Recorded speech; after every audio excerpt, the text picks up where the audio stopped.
अस्सलाम वालेकुम दोस्तों, मैं फ़याज़ महमूद हूं और हम बात कर रहे हैं H1B वीज़ा के ऊपर लगने वाली $1,00,000 की फ़ीस के बाद पैदा होने वाली सूरत हाल की।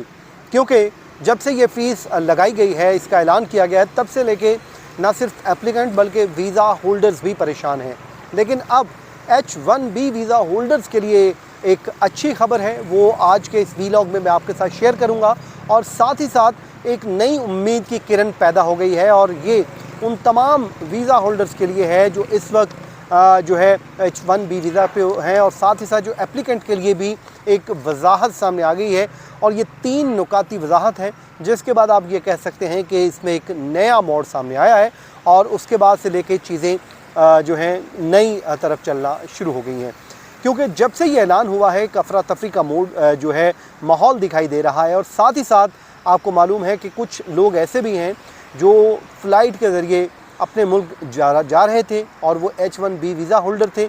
लेकिन जैसे ही उनके कानों में ये ख़बर पहुंचती है और जहाज़ के अंदर एक अफरा तफरी का माहौल बन जाता है और वो कहते हैं कि वो अपनी फ़्लाइट को छोड़कर अमेरिका में ही रुकना चाहते हैं, क्योंकि नहीं मालूम कि उसके बाद उन्हें कभी वापस अमेरिका एंट्री होगी या नहीं, क्योंकि उनके पास $1,00,000 नहीं है।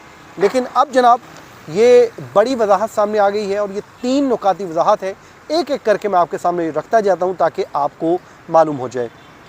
अच्छा जनाब, सबसे पहले तो ये कहा गया है वाइट हाउस की प्रेस सेक्रेटरी की जानिब से, और उन्होंने कहा है कि ये ऐलान जो है उस वक्त उन्होंने सामने किया है जब डोनाल्ड ट्रंप ने ये एक नई फ़ीस लगा दी है और उसके बाद उन्होंने जो प्रेसिडेंशियल ऑर्डर है उसके ऊपर दस्तखत भी कर दिए हैं। अब इसमें restriction on entry of certain non immigrant workers के नाम से ये सदारती हुक्मनामा है वो जारी किया गया और इसमें वीज़ा प्रोग्राम में जो बड़ी तब्दीली की गई है। और उसके तहत जो फ़ीस है, इस वक्त मौजूदा फ़ीस जो थी $2,000 से लेकर $5,000 तक थी, लेकिन उसको बढ़ाकर $1,00,000 कर दिया गया है। और इस इक़दाम को इमिग्रेशन वकला और जो IT प्रोफेशनल्स हैं और कंपनियां हैं वो कहते हैं कि ये खौफ की फ़िज़ा पैदा कर रहा है कि मुल्क से बाहर मौजूद वीज़ा होल्डर्स को फौरी तौर पर वो कहते हैं कि वापस आने की डेडलाइन का सामना करना पड़ सकता है और इससे अमेरिका की टेक्नोलॉजी जो टैलेंट सप्लाई चेन है उसमें खलल पैदा होगा। ये वो परेशानी थी जिसने हुकूमत को भी वजाहत देने पर मजबूर कर दिया। और इस सूरत हाल में जो वाइट हाउस की प्रेस सेक्रेटरी की वजाहत आई है वो बड़ी इंपॉर्टेंट है। वो 3 नुकाती वजाहत है और उसमें उन्होंने सब कुछ क्लियर कर दिया है। सबसे पहले तो वो ये कहती हैं कि ये सालाना फ़ीस नहीं है, बल्कि एक मरतबा जो लगाई जाने वाली फ़ीस है जो सिर्फ एप्लीकेंट के ऊपर लागू होगी। नंबर 1, मतलब पहले ये कहा जा रहा था कि हर साल आपने $1,00,000 अदा करना है, तो इसलिए ये आप परेशान ना हो, बल्कि ये एक टाइम की। और ज़ाहिर है ये उनके लिए तो परेशानी है जिनके पास $1,00,000 नहीं है, क्योंकि ये बहुत बड़ी फ़ीस है, कोई मामूली फ़ीस नहीं है।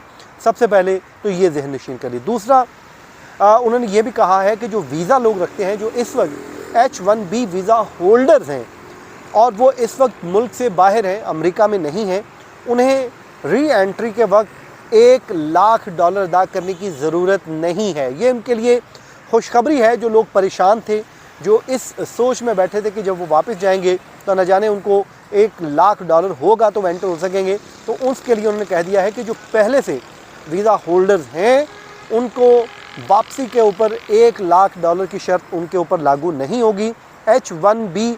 और वो कहते हैं कि जो वीज़ा वाले जो पहले होल्डर हैं वो अदा नहीं करेंगे। उसके बाद वीज़ा होल्डर्स पहले की तरह वो कहते हैं कि जो मुल्क से जा भी सकते हैं और दोबारा एंटर भी हो सकते हैं, और ये उनके लिए सहूलत अब भी दस्तयाब है। ऐसा कुछ भी नहीं है इस सदारती ऑर्डर में, उनके लिए कुछ भी नहीं है, उनको कोई फ़र्क नहीं पड़ता है, उनके लिए वही रूटीन है, वही नॉर्मल है जो पहले चल रहा था। इसलिए आप लोग मुतमिन हो जाएं।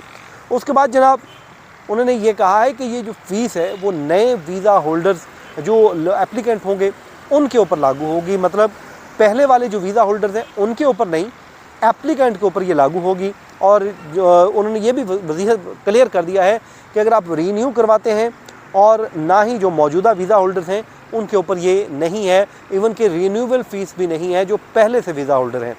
अब उसके अलावा उन्होंने ये क्लियर कर दिया है, और ये 3 नुकाती वजाहत थी जिसमें उन्होंने कहा है कि आप नए वीज़ा लेने जा रहे हैं, एप्लीकेंट हैं, तो फिर आपको ये फ़ीस अदा करनी होगी। तो इस हवाले से जो अमरीकी सीनियर ओहदेदार हैं वो कहते हैं कि जो लोग बैरून मुल्क सफ़र कर रहे हैं, अमेरिका से बाहर जा रहे हैं या फिर अपने मुल्क से वापस अब हमारे मुल्क में आ रहे हैं, तो उन्हें पहले ये कहा जा रहा था कि वो वापस आ जाएं वरना उनको $1 लाख देना पड़ेगा, लेकिन अब इसकी ज़रूरत ख़त्म हो चुकी है क्योंकि बड़ी क्लियर वजाहत आ गई है वीज़ा होल्डर्स के लिए। और वो कहते हैं कि ये सिर्फ़ और सिर्फ नई दरख्वास्तों के ऊपर होगा, जो नई एप्लीकेशन होगी उनके ऊपर इसका इतलाक़ होगा, तो इसलिए आपको परेशान होने की ज़रूरत नहीं है।